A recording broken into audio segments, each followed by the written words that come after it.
What's poppin'? It's your boy Bread Pill Black, and I'm here to educate the people about trans folk. I'm just a cis man, but I figured I'd do my part to help spread awareness and somewhat curb the ignorance and bigotry that unfortunately surrounds them. In a past reactionary life, I used to be a trans folk. I say there are only two genders, trans or mentally ill, make 41% jokes, and other abhorrent takes. Now I know better. I became educated on the science behind trans people and, more importantly, their humanity. In this video, I will go over common questions people have about trans people and answer them. I believe if you know better, you do better, and you'll be better. Now, let's get it. Question 1. What's the difference between sex and gender? As described by the American Psychological Association, sex refers to a person's biological status and is typically categorized as male, female or intersex. There are a number of indicators of biological sex, including sex chromosomes, gonads, internal reproductive organs and external genitalia. Gender refers to the attitudes, feelings and behaviors that a given culture associates with a person's biological sex. Behavior that is compatible with cultural expectations is referred to as gender normative. Behaviors that are viewed as incompatible with these expectations constitute gender nonconformity. To put it in simpler terms, sex is what you are biologically, but gender is what you are socially and culturally. I also have to add that sex and gender are bimodal, not binary. This graph describes the many characteristics which factor into one's sexual identity. It's helpful in indicating the ambiguous and bimodal nature of sex, responding to people who believe it is simple as XX and XY. This graph is detailed and explained, which I will link in the description below.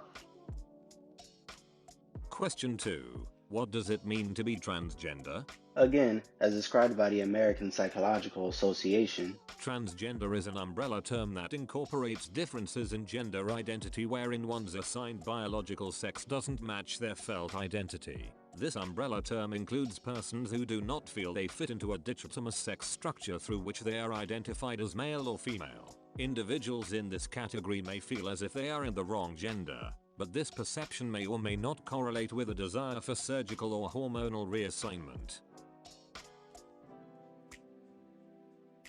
Question 3. How does someone know that they are transgender? Identifying as transgender, or trans, means knowing that your gender identity is different than the sex assigned to you at birth. People can realize that they're transgender at any age.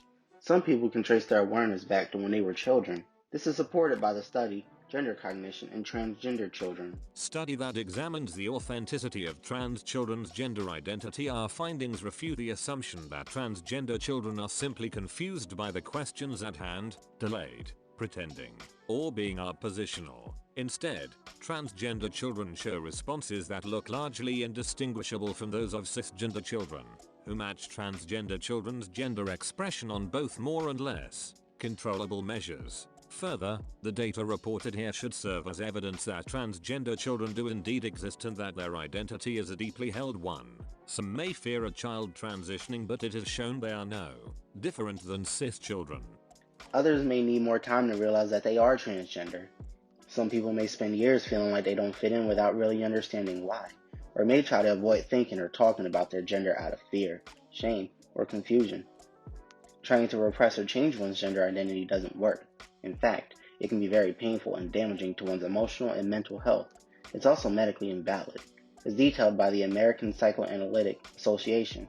The American Psychoanalytic Association's statement on gender identity, in which transness is validated, social stigma against transgender people is cited as a serious cause of harm, and reparative therapy, attempts to suppress one's transness and force them to live as the gender they were assigned at birth, is medically invalid.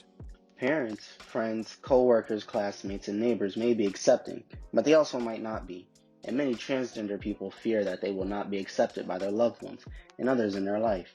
This usually leads to a lot of struggle they face, which is detailed in the U.S. National Library of Medicine, National Institutes of Health.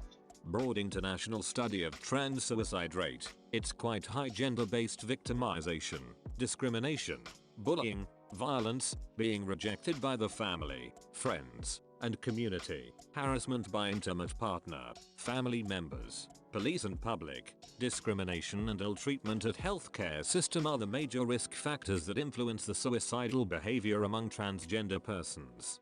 When they aren't accepted, amongst other societal issues, this usually damages mental health, but transition is proven to increase quality of life, as detailed in a study done from Cornell University, detailing the effect of gender transition on transgender well-being. Enormous meta-analysis on transgender people and the effect gender transition has on their mental health of 55 studies. 51 indicated transitioning has a positive effect on the mental health of transgender people and 4 indicated it had mixed or no results. 0 studies indicated gender transitioning has negative results. Question 4. What's the difference between sexual orientation and gender identity? Gender identity and sexual orientation are two different things. Gender identity refers to your internal knowledge of your own gender. For example, your knowledge that you're a man, a woman, or another gender. Some people's gender presentation is hyperfeminine. Others are hypermasculine, and some fall somewhere in the androgynous middle. Sexual orientation has to do with whom you're attracted to. Like non-transgender people, transgender people can have any sexual orientation. For example, a transgender man, someone who lives as a man today, may be primarily attracted to the other men and identify as gay man. May be primarily attracted to women and identify as a straight man, or other sexual orientation. Some aren't attracted to anyone, and that is called asexual, and they are still valid. Question 5. Why don't transgender people get counseling to accept the gender they were assigned at birth? Because doing so literally does more harm than good, as detailed by the American Psychoanalytic Association. The American Psychoanalytic Association's statement on gender identity, in which transness is validated, social stigma against transgender people is cited as a serious cause of harm, and reparative therapy, attempts to suppress one's transness and force them to live as the gender they were assigned at birth, is medically invalid. Telling someone that a core part of who they are is wrong and or delusional is harmful. Forcing them to change it is dangerous, sometimes leading to lasting depression, substance abuse, self-hatred, and even suicide. This is detailed in the report findings from the 2015 U.S. Transgender Survey about suicidal thoughts and attempts among transgender adults. Massive demographic analysis which codifies the many social and institutional factors which contribute to trans suicide rates. Prevalence of suicide attempts is elevated among those who disclose to everyone that they are transgender or gender non-conforming. 50%. Among those that report others can tell always. 42%. Almost of the time. 45%. That they are transgender or gender non-conforming. The suicide attempts rate was associated with mental health factors and experiences of harassment, discrimination, violence, rejection. What helps is transitioning and having support from friends, loved ones, and social affirmation, which is backed by a multitude of studies. A report prepared for Children's Aid Society of Toronto and the Least Youth Services shows strong parental support decreases the likelihood of a suicide attempt within the past year from 57% to just 4%. The Journal of Adolescence shows us that, compared to those without chosen name usage, trans people with chosen name usage experienced 71% drop in severe depression, 34% drop suicidal ideation, 65% drop in suicide attempts. The United States National Library of Medicine National Institute of Health reinforces that helping trans individuals cope with harassment and rejection, particularly by drawing on social support, may promote better mental health, which could help reduce suicidality in this population. Question 6. What is gender dysphoria? Gender dysphoria refers to discomfort or distress that is associated with a discrepancy between a person's gender identity and that person's sex assigned at birth, and the associated gender role and or primary and secondary sex characteristics. Only some gender non-conforming people experience gender dysphoria at some point in their lives. I have to say this because people often conflate the two. Being transgender does not mean you have a mental illness. Just last year, WHO recently stopped classifying transness as a mental disorder. It's important to remember that while being transgender in itself is not an illness, many transgender people need to deal with physical and mental health problems because of widespread discrimination and stigma. These conditions are not caused by having a transgender identity. They are a result of intolerance many transgender people have to deal with, as explained in a plethora of studies. A study published on LibertPub shows family rejection linked to suicide, drug use, and overall detriments to health to cope with transgender-related discrimination. 42.3% of the sample reported a suicide attempt, 26.3% reported misusing drugs or alcohol after controlling for age, race, ethnicity, sex assigned at birth, binary gender identity, income, education, and employment status. Family rejection was associated with increased odds of both behaviors. Odds increased significantly with increasing levels of family rejection.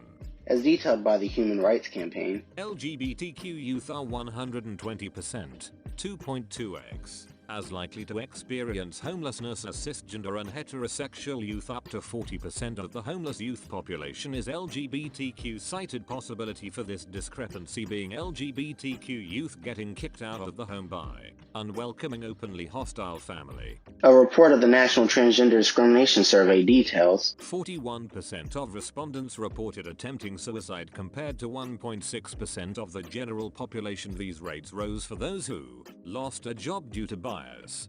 55% were harassed, bullied in school. 51% had low household income, were the victim of physical assault. 61% were the victim or sexual assault. 64%. The 40% statistic is an attempt rate, despite conservatives claiming it is simply a suicide rate. 41% of trans people do not die from suicide.